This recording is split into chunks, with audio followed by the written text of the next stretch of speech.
Hey, welcome back to the Elvis Workshop. I got a special one for you today. The last video that I did was about books about the day-to-day life at Graceland. Not Graceland itself, but the goings-on at the property every day. And when I was finishing up the video, putting all the books back in the double bookshelf over here, I realized that I had omitted two books that should have been represented. There's more, but these two really should have been in there. So what I want to do is show these very quickly to kind of showcase why you should go back and watch the other video. So this is, it's called a Presley Speaks. Best wishes, Mr. Presley, it says on the cover. It says autographed copy, that's a facsimile. The box opens, you've got a little scarf inside, very clever. Vester's book. And my copy, if you open up the last page, it says, this is copy 167 of 5,000, published June 1978. It's autographed by Vester. So he talks about his life growing up, his brother Vernon, and what it was like to be the uncle of Elvis Presley and the day-to-day goings-on at Graceland. Good one. Hello, Adam. Then this one I really felt bad about. This was another one of the maids, Mary Jenkins. She has also passed away. This book is fantastic. I had completely forgotten about this book. It was right on the bookshelf over there. Totally missed it. I felt horrible afterwards. This one absolutely should have been included in the last video. This one again is filled with pictures that I have not seen outside this book. There's some that are, but there's a lot that I've only seen in this book, and great stories of her days at Graceland. So if you ever see this book, pick it up. It's a good one. Anyway, go check that video out if you missed it. Well worth the watch. It was actually one of my personal favorites to make. Goodbye, Adam. Okay, this video, I've been waiting to make this one for a while. I was waiting on some stuff to come in the mail. And it's finally here, so I get to make it. But I want to do something first. So I'm going to link a video in the comments. John Heath is a longtime Elvis collector. He's one of the first Elvis collectors, actually. He was at Elvis's first concert at the Overton Park Shell in Memphis in 1954. That's how far back he goes. He's still active as a collector to this day. And his son, John Heath Jr., is a massive collector himself. And he's also an expert at certain things, specifically Elvis, but vinyl as well. And Graceland was recently involved in the purchase through auction of a acetate of That's All Right Mama, Sun 209, a pre-release copy, allegedly. Now, there's been some major issues with this release since it came out. One is the echo that was played during the presentation. There's just a lot of issues. I'm not going to pretend to be an expert in this. I'm not. So what I'm going to do is I'm going to pin John Heath's video to my comments down below. So the very first video down there, go watch it if you want the full explanation of the acetate of Sun 209. So, but Graceland, unfortunately, their research and research department has not been good. I wish I could be more complimentary. Look, their new displays that they have, the new museum setup is beautiful. It's very well done for the most part. I give them credit where it's due, but man, they just drop the ball so often. And again, with this acetate, they paid over $25,000 for a fake acetate. It's not the real deal. It's proven in the video that is in the link below.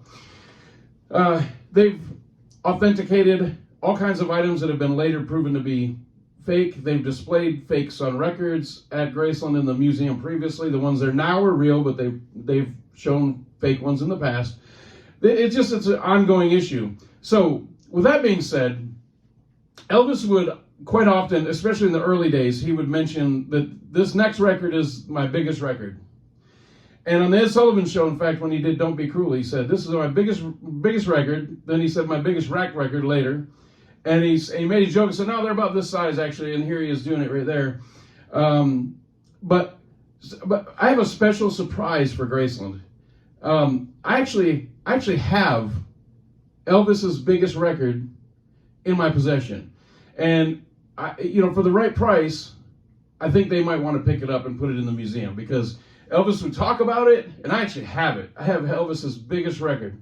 So I'm going to get to this in a minute, but before I do that, I want to present to you, but mostly for EPE, and their authentication department and their archives department, I want to present to you Elvis's biggest record ever, and it's available for purchase. Hold on one second. Ladies and gentlemen, Elvis's biggest record. There it is, baby. There it is. There's Elvis's biggest record. You think EPE would want to pick this up? It is available for purchase. It is available for purchase. Reach out to me. For the right number, you can display this in the museum and tell everybody it's Elvis's biggest record. What do you think of that? All right, so with that being said, yeah, look, if they're being foolish, you got to point the finger at them and kind of laugh at them, right? I mean, they spent $25,000. They charged the incredible amounts of money for us to get into the mansion tours and the museum, astronomical fees for everything, and then they go out and foolishly spend $25,000 on a fake acetate. So look, we've got to make fun of them. If we don't, who will? They need to be called to the carpet. Anyway, so let's get on to the real video here. Now everybody's going to tune out after that, right? So I love vintage Elvis archives. Basically, I like something that can be dated. I love stuff like that. I think that's fascinating. And so I have a few pieces I'm going to go over very quickly, but one, I have to thank one of my viewers. This piece right here is from the 1973 era. You can see a picture of Elvis there from the alternate Aloha, and this thing is awesome. It just glistens, and these things were probably just ripped down and thrown away after Elvis left, stolen by the fans. But I've always had my eye on that, and there's a green one too, and I believe there might be another color. I know there's a green one. There may be a yellow one. I don't remember, but I know I've always had my eye on that red one, but I can never run across them. They're very hard to find. And I had one of my viewers message me and talk to me about several things, and he's actually had this thing since '73. It's been in his possession since 1973. He has two of them, and he wanted me to have one. So thank you very, very much. I have it. It's a great companion piece to this over here. You can see these photos are taken just seconds apart. They're both from the alternate Aloha concert. So very nice piece. I'm going to figure out a way to display those two together. So with that, I want to show you a couple other things quickly, and then we'll get out of here. So I got, again, I love dated material. This is a magazine called Fabulous Las Vegas. It's January 30th, 1971. And there's two mentions of Elvis in here. I marked them. One is on one of these pages. It shows all the different major properties in the city, and it says the International, and it has Elvis and the dates that he's going to be there, January 26th to February 23rd, and his cast, and it says 8 p.m. and midnight. Casino Theater, it has the list of the people playing in there, including Red Fox. And the Crown Room was a club up at the 30th floor next to the suite, and it says the Bananas, or the Banana, whatever that was. And then the last page is actually cool, and I'll show you a picture of this, but there's actually a sketch advertisement with all the same stuff. Kind of cool. So I found these at different swap meets and antique stores around town, and I always look for the Elvis connection in them. They don't all have Elvis connections in them, but some do. Now, if you guys are familiar with Billy Stallings' channel, The Spa Guy, I'm sure most of you are, I did a video on there where I'm riding in the back of the car going to Palm Springs, and I talk about when I took Al DeVoren to Palm Springs and he was killed in a car accident on the way back. For those of you that don't know, that's what happened. I took Al to California. I spent 11 hours with him the day before he passed. And after the accident, his son, Howard, I spoke with him, and he said that he wanted to send me something from his dad's archive. So this is a pin, and I'm going to show you a closer view. This is a pin that would have been sold on tour in Elvis's days, and these are worth nothing. I see them at conventions all the time. But this came from Howard DeVoren to me in remembrance of his father as a thank you for that trip. So this actually is a very personal piece to me, and it's never been opened. It's in sealed plastic. It's never been opened since the 70s, so I'm going to keep it that way. I open everything, but I'm not going to open that one. This is another one. I love the date. There's not a specific date on this, but what I love about this is on the back, it says International Baccarat. It's just a single sheet. I don't know what the purpose of this thing would be, but it says Las Vegas Hilton on this side, where you may enjoy Baccarat 24 hours a day. So it says International Baccarat on this side and Las Vegas Hilton on this side. So I'm going to place this between 1971 and 1972. If anybody has more information on that, that would be great. Let me know. I'll show you some more closer photos. Again, dated stuff I love. This is a concert program. By the way, I want to tell you about something else. I marked this page to remind myself, and I just remembered. So this is an inside the concert program. There's an advertisement in here for Bennyhana's at the Las Vegas Hilton. That Bennyhana's was there when it opened, and it's still there to this day. It's been remodeled. It looks nice and new. But if you're ever in the Westgate Hotel, which used to be the hotel Elvis performed at, the International or the Hilton, you see that Bennyhana's. This is the same one. And in Linda Thompson's book, she talks about them eating in there. So this Bennyhana's is advertised in all these magazines. It's been there all this time. It's still there.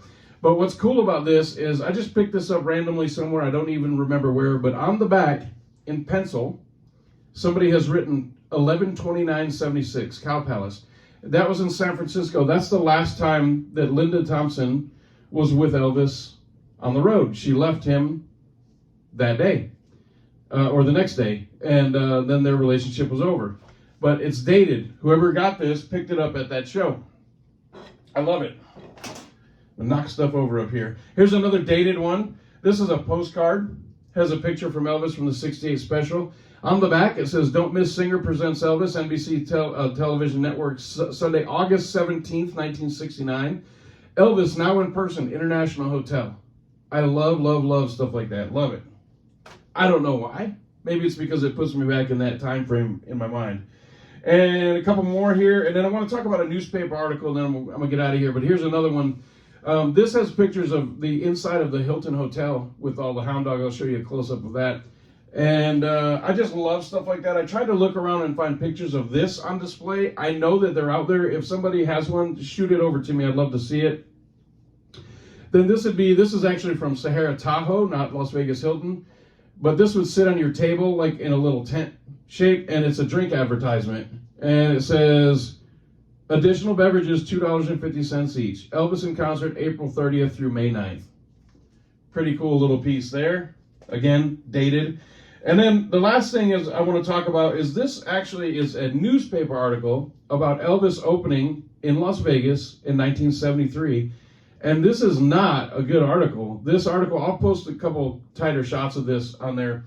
But here's some newspaper clippings from around the same time. It's the Summer Festival. And it gives the dates. And I'll show some close-ups of this. I don't want to handle it too much and mess with it. But they're just super cool to have. But the guy says in here some really rude stuff about Elvis, and it's just interesting. He's talking about Colonel Parker, and he's referring to Elvis, and he says his wind-up toy is winding down. He gives lackluster reviews of Elvis's performances, talks about his jumpsuits, and talks about that Elvis is basically sleepwalking through the shows, and this is in the summer of 1973. So it's interesting. Elvis became bored with Las Vegas as early as 1971. You can tell in some of his performances. But to have a local beat writer be this descriptive of Elvis's lack of gusto is pretty interesting to read.